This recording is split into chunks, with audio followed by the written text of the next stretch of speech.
szokták mondani, hogy stílus maga az ember, ami nem igaz. Tehát ami nem igaz, több szempontból sem igaz. Ez akkor lenne igaz, hogyha az ember nem tudna változtatni a stílusán, hanem ahogy kialakul, ahogy szociálilag az élete során, amilyen emberré válik, olyan lenne automatikusan a stílusa is, és pont. És ezzel nem tudna változtatni. Ja, hát most ugye mindannyian tudjuk, hogy ez butaság, mert hogy a stílusunkon folyamatosan tudunk változtatni, akár szituációnként más-más stílusban adjuk elő magunkat, máshogy adjuk elő magunkat hivatalos környezetben, máshogy otthon, máshogy beszélünk idegenekkel, máshogy beszélünk a rokonainkkal, a családtagjainkkal, máshogy beszélünk a barátainkkal, szinte mint a másik emberek lennénk annyira. És még ezekkel az emberekkel is, tehát nem csak a személyek változnak, hanem a szituációk is változnak. Attól függ, milyen szituációban vagyunk, ha egy buliba vagy, akkor nyilván sokkal nem fogsz szenkölten beszélni, tehát nem ejtatod kis ujjal, mert neked akkor a sztárod van, hanem nyilván az odaillő viselkedés változott, hiszen akkor kilógáltuk meg, mert teljesen normális, hogy váltod. Most, hogyha ezt váltani tudjuk, akkor onnantól kezdve ez egy óriási butaság, és stílus maga az ember. Nyilván, ezt sznobok mondják mai napig, nyilván az első sznob találta ezt ki. Ugye nagyon nehéz már idézeteket valakihez kötni, mert annyi nagy emberhez kötnek már idézeteket, hogy a fele se tudja, hogy ki volt valójában, aki mondta. De a lényeg, ezzel nem is érdemes szerintem foglalkozni, a lényeg az, hogy kik használják, de alapvetően sznobok használják. Alapvetően megint arról szól a történet, hogy önmagukat megkülönböztessék ezzel a többi embertől, akiknek nem olyan a stílusuk, mint az övék, tehát ettől ők nyilvánvalóan magasabb rendű emberek, létformák, magasabb rendű létformák, ami megint csak nem igaz. Itt az egy butaság. Tehát azért mondom, hogy borzasztóan fontos ugyanakkor a stílus. Mondom miért? Pontosan ezért, amit elmondtam, hogy mondom saját véleményt, tehát tudjátok, rólam saját véleményemet mondom el, ez már nagyon remélem, hogy akik néznek, ezeket már nem kell elmondani, az, hogy meg mi van a tankönyvekben, meg máshogyan értelmezi, az az ő baja. Miért fontos? Pontosan ezért, amit elmondtam az előbb, ezért fontos a történet, mert onnantól kezdve, hogy ezt szabadon bárki tudja alakítani, egyébként színészek, hadd nem mondjam. Szóval innentől kezdve, hogy ezt ennyire tudja egy ember variálni, bármilyen szituációban, innentől kezdve nagyon könnyen meg tudja magát játszani. Meg tudja játszani azt, hogyha a szomorú ő nem az, mégsem, tehát egy vidámabb stílust ad elő, illetve fordítva. Attól függően, hogy az érdekei hogyan kívánják meg. Tehát ha mondjuk a barátairól valaki titkolni akar valami nagy problémát, ami már eleve gond, akkor ugye egy vidám stílusban adja elő a hétköznapokat, akikkel találkozik velük, stb. És ez ugye elfedett valami komoly problémát, amiből aztán később jön a még komolyabb probléma. És megfordítva is igaz. Na most ugye itt vannak a színészek, akiknek hát ez stílus gyakorlatok vannak, könyörgöm, tehát innentől kezdve, hogy lehet ilyet mondani, hogy stílus maga az ember, tehát stílus gyakorlataik vannak, nekik pont az a dolguk, hogy nekik teljesen mindegy, lehet, hogy moshat meg az édesanyjuk, de nekik aznap este fellépésük van, akkor aznap este egy vígjátékot elő kell adniuk méghozzá úgy, hogy szakadjon a nevetéstől a nézőtér, mert ők azért fizettek. Jó, ők profik. A másik dolog ugye a csalók kérdése, tehát aki mondjuk nem egy profi, tehát nem a szakmája, ez nem a foglalkozása az, hogy ő más-más stílusban tudjon bizonyos dolgokat előadni. A privát életben ott a csaló, aki behézelgő stílussal, ugye, hát a legjobb csalók azokban nem látszik csalók, sőt, a legmegbízhatóbb embernek tűnnek, a legnagyobb jófejek, imádja őket mindenki, és megmerne esküdni, hogy azok nagyon jó emberek, és nagyon jó fejemberek. Ezért is veszélyes a stílus, meg azt írja, hogy a stílus maga az ember. Tehát őrület, hogy ezt már gyerekkorban belesúlykolják az emberben, hallja már mindenhonnan, olykor, ha olyan környezetben van nyilván, de azért mindenki hallotta már egyszer-kétszer, tehát azért lássuk be, bármilyen környezetből is jön, tehát az itt vagy ott azért hallja az ember, ha más nem a tanáraitól, ugye, hogy hát így mondjad, meg úgy mondjad, Józsika, vagy Lacika, vagy Évike, teljesen mindegy, mert a stílus maga az ember, tessék odafigyelni. Valamiért, tehát ugye most elmondtam, hogy miért veszélyes, meg még egy csomó más dolog miért veszélyes. Valamiért azt gondolják az emberek, akik ezt erőltetik, mondom, általában sznobok, tehát általában értelmiség köréből kikerülő emberek, már megint beléjük kerülve, nem tudok mit csinálni gyerekek, ez emberrúgdosás, ez a valóság. És azt kell, és most jelenleg mondom, tehát én az ő világukban nőttem fel. Nyilván a fájdalmaim ebből a világból hadolnak, amit ők szétcsesztek.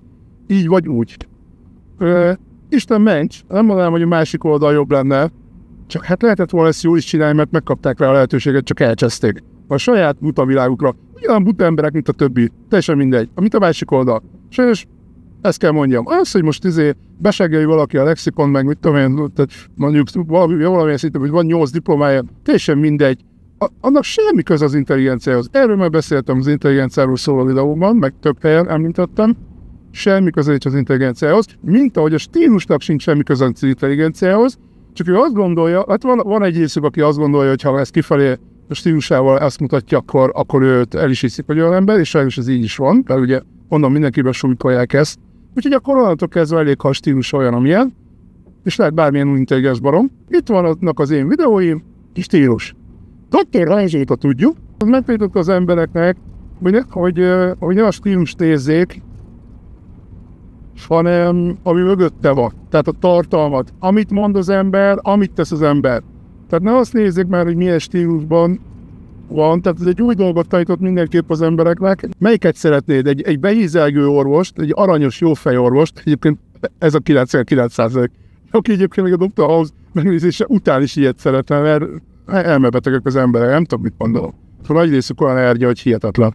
Szóval azt szeretnéd inkább, és meghalni a műtőasztalon, vagy pedig, és nem véletlenül, tehát ugye doktor az csak olyan esetekkel foglalkozott, nem csak egy életveszélyes, hanem azokon belül is az ilyen megoldhatatlannak tűnő, tehát ilyen nagyon nehéz esetekkel. Nyilván ez a film szempontjából is ez az érdekes nyilván, meg hát ezt tanulhatjuk a filmből, amit mondtam, hogy van egy ilyen problémád, és akkor tessék, választhatsz, hogy meghalsz, mert ennek általában ez az egyenes ági következménye, vagy pedig egy béké, tahó, nagyon nem tetsző stílusú orvos, közül, hogy te hazudsz, közül, hogy dögölj meg, mert egy hülye vagy, saját magadnak köszönheted estébe, annak megmenti a kis életedet. Mit vársz el egy orvostól? Tehát ezt kellene tudatosítani nagyon sok ember, nagyon primitívek még ez az emberek, gyerekek. Hát hogy beszéltünk is róla, hogy 92% meg az jobban több.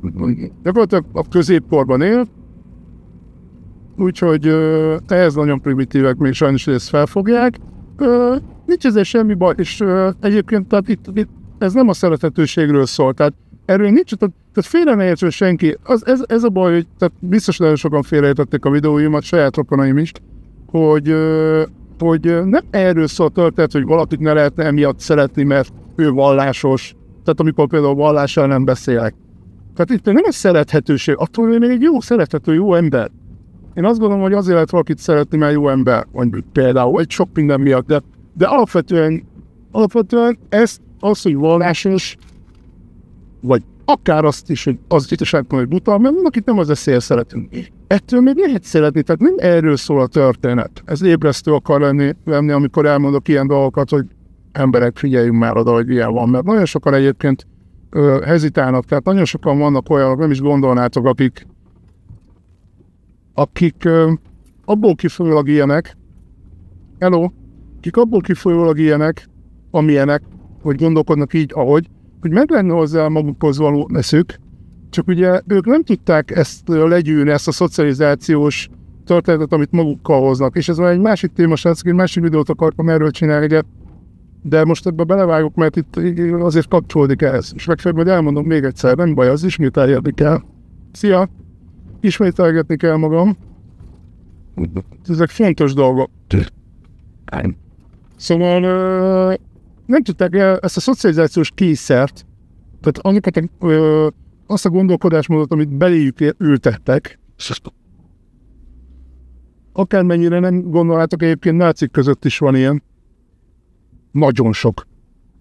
Apuci, anyuci náci volt, de főleg apuci, nőknek ilyen ideológiáik azért maximum akkor vannak, hogyha átveszik a férfiaktól, tehát ők nem ilyen jellegűek. Meg általában ők azért nem agresszív ideológiákat képviselnek a nők. Emza apuci náci volt, és akkor a gyerek valamiért automatikusan úgy gondolja, hogy őnek ezt át kell vennie, és hát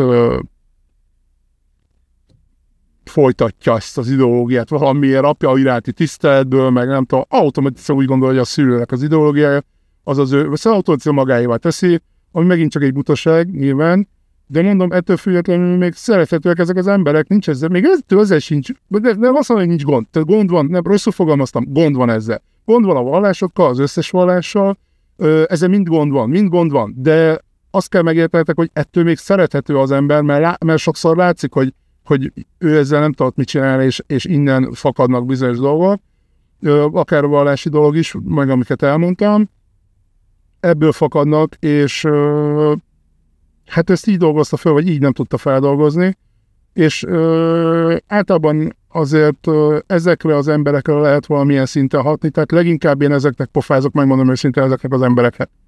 Akik egyébként jó emberek lennének, egyébként hát jó, hogy mi az a jó ember, nyilvánvalóan ez is akár kultúránként is eltérő, de alapvetően nem feltétlenül gondolkodnának maguktól így, csak tanácstalanok, nincsen más. Ezért csak a beégetett program szerint tudnak működni, mert azt ismerik. Tehát igazából nem igazán van más,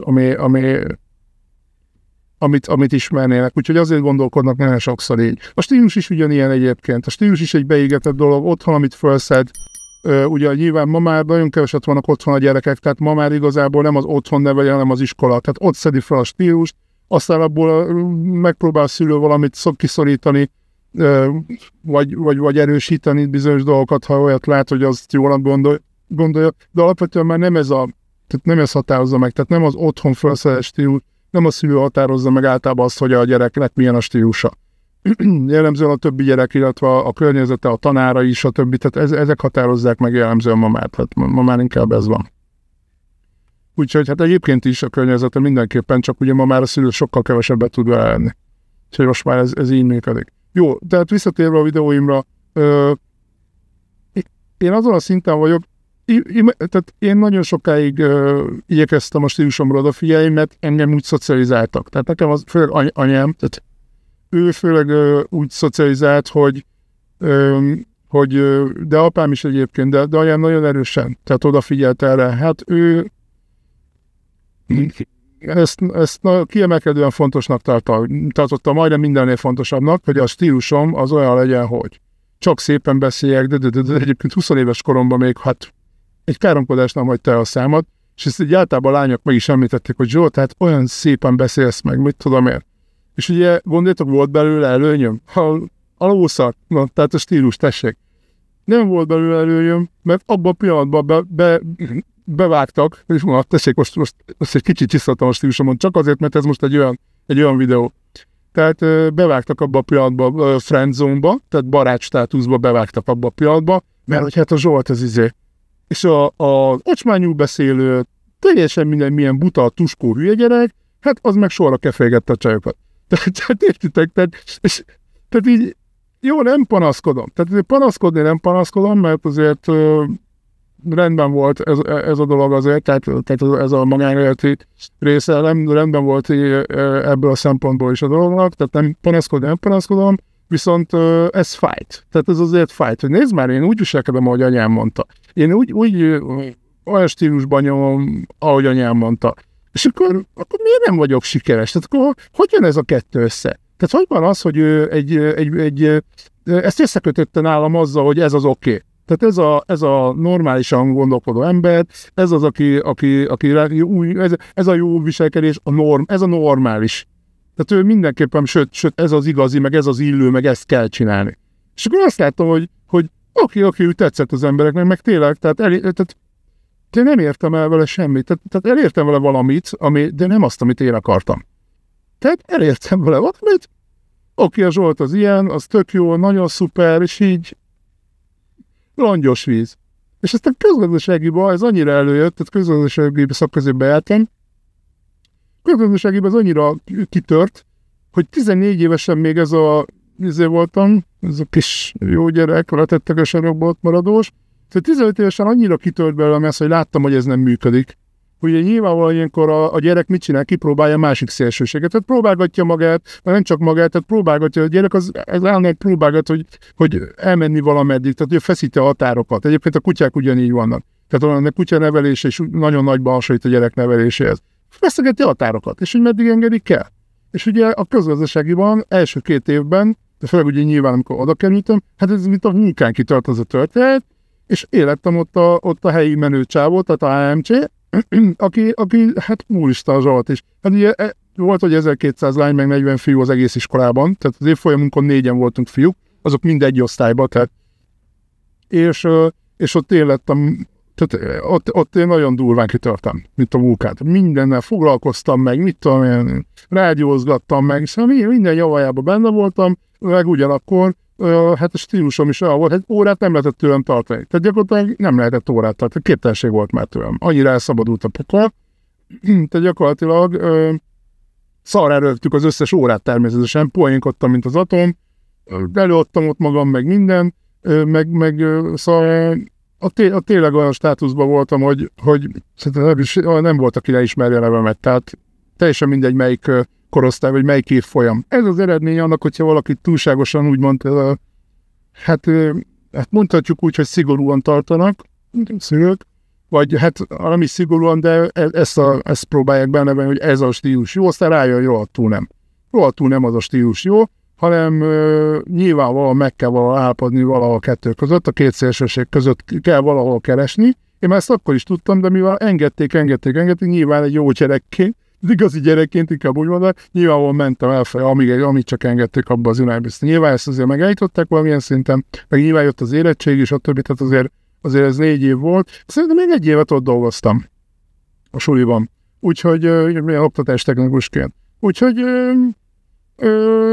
ettől függetlenül, tehát látjátok, megint az volt, hogy akármilyen is volt a stílusom, azért itt a tanárok is, meg mindenki, azok tudták, hogy én amúgy egy jó fejgyerek vagyok. Tehát attól függetlenül is szerettek. Tehát azért mondom, hogy egy értelmes ember az így viselkedik, én azt gondolom, mint ahogy ők kezelték ezt a problémát, mert azért nyilván probléma volt. Úgyhogy, tehát ezért is látjátok megint az, hogy veszélyes a stílus, tehát veszélyes lehetett volna, mert akár el is tanácsoltak volna az iskolából, és akkor valószínűleg egészen másképp alakult az életem, mondjuk lehet, hogy tök jó lett volna, tehát ezt ugye nem tudja az ember, lehet, hogy jobb életem lett volna, így meg volt olyan, amilyen, de mindenképpen a stílus az mindenképpen ilyen szinten befolyásolja az életedet, hogy milyen stílust választasz, de mondom, alapvetően, tehát azért nézzük azt is meg, hogy mi az alapvető elvárás, és akkor megint visszakanyarodnék rám meg a videóimnak. Tehát alapvető elvárás az mindenkitől, azt gondolom, hogy olyan legyen a stílus, tehát az emberek alapvetően azért azt várják el, hogy olyan legyen a stílusa, hogy a másik embernek az ne legyen irritáló. Na most ugye, mivel nagyon sokfélék vagyunk, tehát ezek az emberek általában azt adják figyelmet, hogy valami sokfélék vagyunk, sokkal inkább azt kellene, csak hát ugye az a nehezebb út, az ember az mindig a könnyebb ellenállás felé folyik.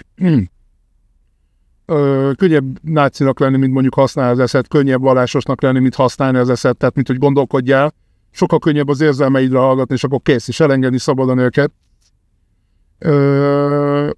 Ha egy kicsit gondolkodsz, akkor rájössz arra, hogy neked kell alkalmazkodni mindig, tehát és meglátni a másikban, és ugye a stílusra kapcsolatosan pedig nagyon fontos, hogy meg kell lásd a másikban azt, hogy mi van mögötte, tehát nem az, hogy mi van mögött, hogy mi okozza, nem erről szól, hanem az a tartalom, tehát például az én videóimra, akkor most visszatérve, azt hall meg, amit mondok ember, ne az, hogy hogyan mondom.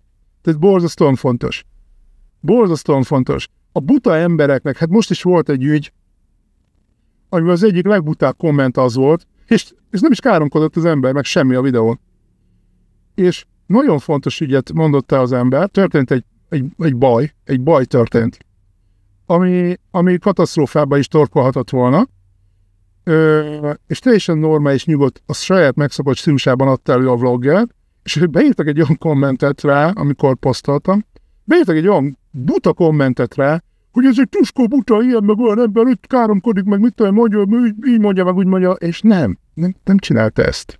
Csak ugye ez az ember, ez a szerencsétlen nem tudott mögé látni annak, hogy miről beszélt, mennyire fontos dologról beszélt. Ez a szerencsétlen nem fogta föl, hogy arra kéne koncentrálnia, és nem pedig arra, még hogyha úgy is lett volna, ahogy ő állította, pedig nem úgy volt. Nem pedig arról, hogy hogyan adja ezt elő az ember. Tehát itt például az én videóimnál, aki a stílusra figyel, meg a stílusra foglalkozik, az jobb, ha elhagyja a csatornát. De ezt komolyan mondom, mert én nem foglalkozom ezzel.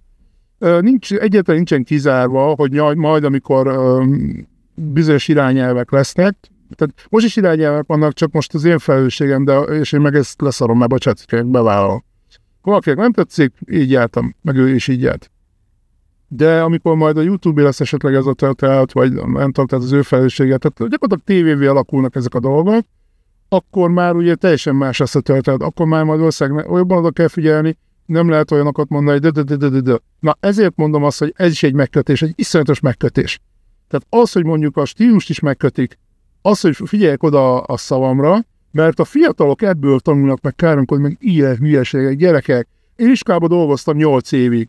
Én még akkor sem káromkodtam, mikor oda kerültem. 1 év nem telt bele, mint a vízfolyás. Tudjátok miért? Mert a gyerekek egyfolytában nyomták az összes szünetbe, stb. Olyan szerintet használtak, hogy nem is tudtam, hogy létezik olyan szó.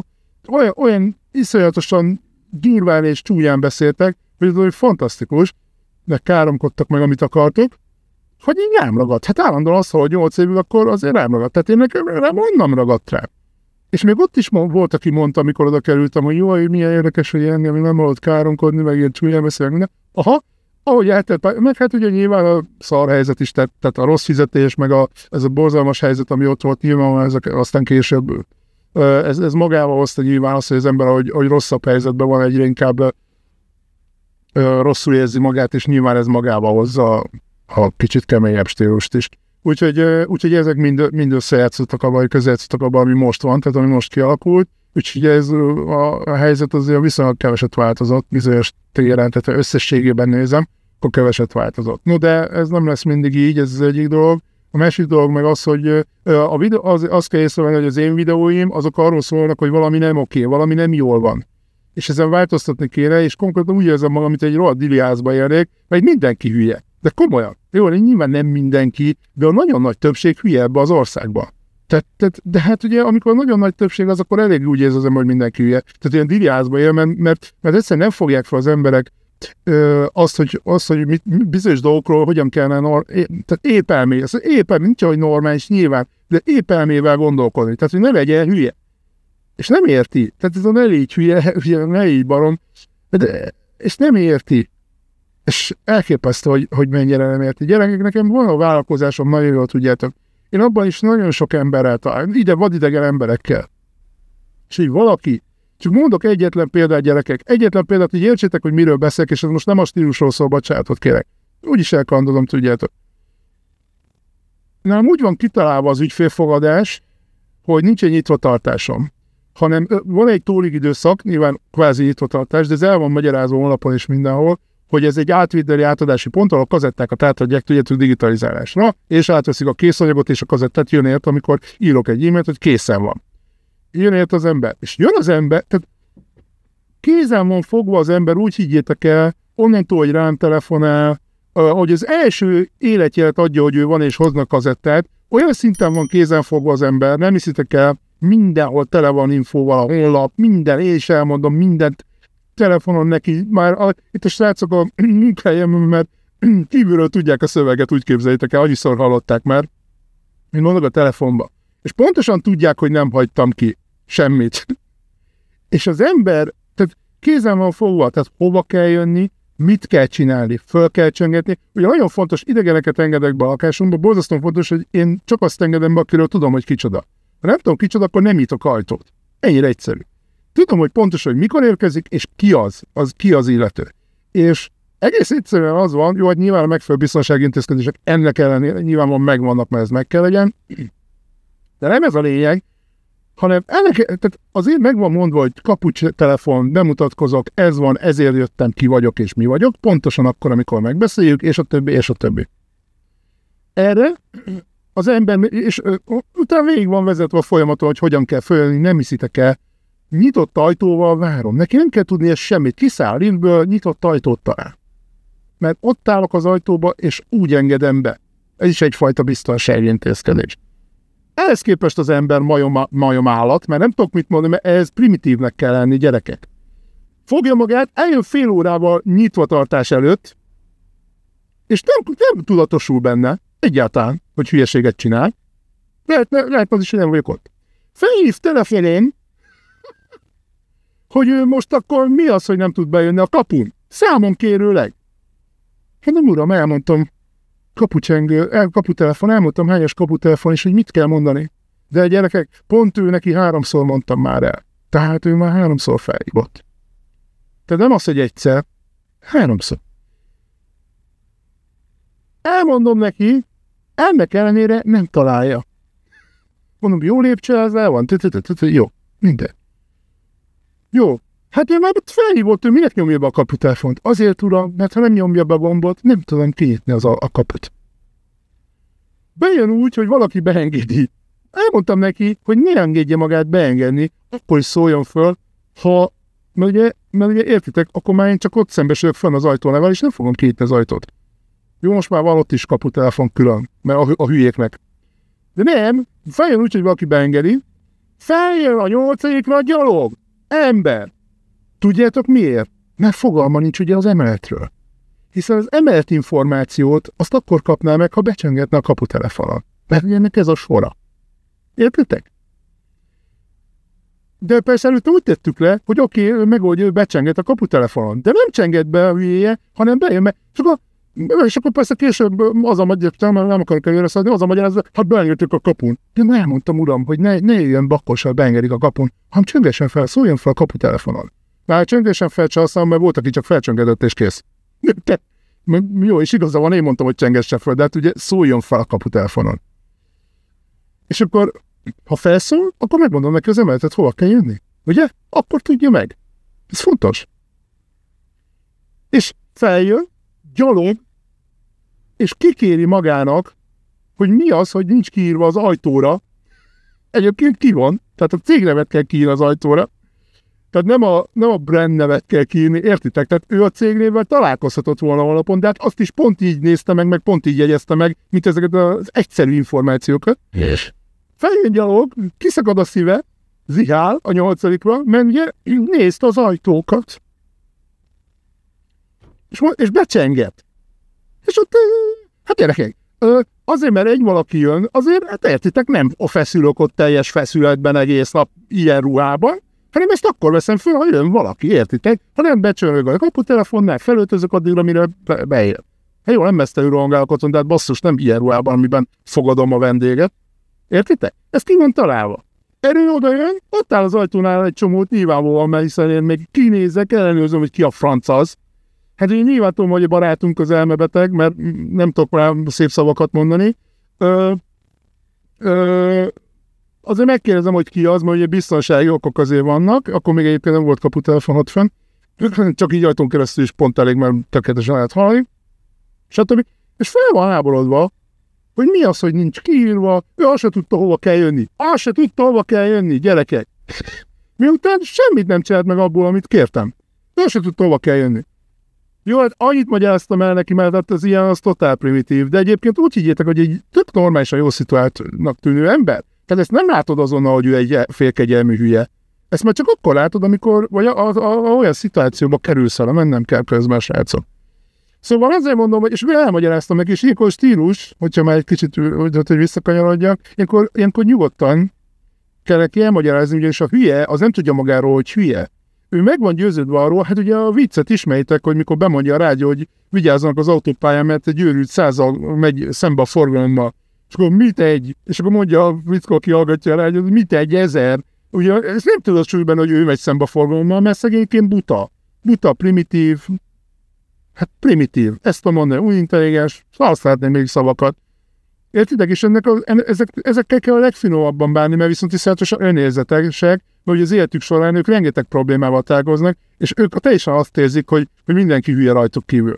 És szegényként annyira buták, sötétek, hogy mint az éjszaka. Tehát annyira alacsony szinten van az intelligenciájuk, mint egy kibaszott csimpánzé. És még talán annak is magasabb.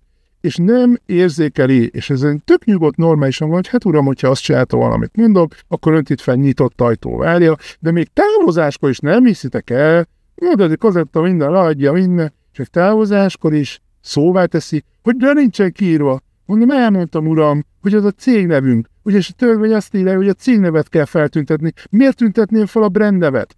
Elmondtam, uram, hogy ez nem egy bolt, ez nem egy üzlet, ez egy sima átvevőpont. Egyébként jó, nyilván fel fogom tüntetni, mert de értelmetlen mondom, gyerekek, mert a 99,999 az úgy érkezik, hogy már nyitott ajtó várja, meg pontosan azt csinál, amit mondok. És ennyi. És innentől kezdve nem kell feltüntetni semmit. Cégnevet a törvény kötelez rá, az fel is van tüntetve. És ennyi. A brandet meg nem kötelezi semmi, hogy fel legyen tüntetve. Mert a cég megtalálhatóságáról szól a törvény, és nem arról, hogy a brandet megtalálja. Jó? Na, mindegy. A lényeg az, hogy tehát ezt kellene megtanulni, csak tényleg most már egy mondatban összefoglalva az embereknek, ide kellene eljutni agyilag valakinek. Tehát ez is az intelligenciához hozzátartozik. Tehát nagyon sok minden olyasmit fogok majd mondani ezeknek a videóknak során, ami még az intelligencia témaköréhez is tartozik nyilvánvalóan. Én azt gondolom, hogy az intelligenciához ez is hozzátartozik, hogy mögé tudok látni a dolgoknak, és nem pedig azzal foglalkozok, ami nem a felszínnel, hanem azt nézem, hogy ez az ember mondjuk normális dolgokat mond, vagy okos dolgokat mond, vagy nem tudom, hát említhetném mondjuk Csernust. Csak Csernusnál van egy olyan probléma, hogy nem mindig derül ki, de neki az előadásait kell megnézni. De nagyon sok ilyen embert említhetnék, akinek a stílusa nem éppen azért a stílusa, amit ugye annyira szeretnek a sznobok, de aztán a sznobnak van egy olyan fajtája, vagy olyan típusa is, aki meg pont ezért, hogy ő már attól sznob, hogy ő már elmegy egy ilyen előadásra, mert ez már így, tehát már menő a sznobok között. Jó, tehát ez megint egy hülyeség, de már legalább egyen előrébb jár, mint a többi hülye. Tehát azért mondom, hogy jó, de mondom, én nagyon utálom a hülyeséget, nagyon utálom az unintelligens hozzáállást, de mondom, nem, az emberek szerethetősége nem ezen múlik, nálam se higgyétek el. Tehát ha így lenne, akkor egyedül élnek egy rohadt lakatlan szigeten kb. Mert körülbelül az lenne a megfelelő állatokkal, mert nekik van mentségük. Bizonyos embereknek nincs mentségük, mert nem fejlődött ki az agyuk. Ugye túl sokat vagytok vidéken, filmrészlet ismeritek. Úgyhogy azért mondom, hogy tehát ezt idézőjel tessék észrevenni, meg filmből idéztem, tehát nem megsértődni ezen is. Tehát ezért mondom, hogy nagyon-nagyon fontosnak érzem ezt, hogy ez is az intelligencia része, hogy lássunk mögé, értelmezzük azt, amit mond, és ne azzal foglalkozunk, hogy mondjuk kiabálva mondta, mert már felrobban az agya a szerencsétlennek attól, annyira idegesíti az a dolog, és tök igaza van. Meg hát lássunk mögé, hogy igaza van-e, vagy nincs igaza.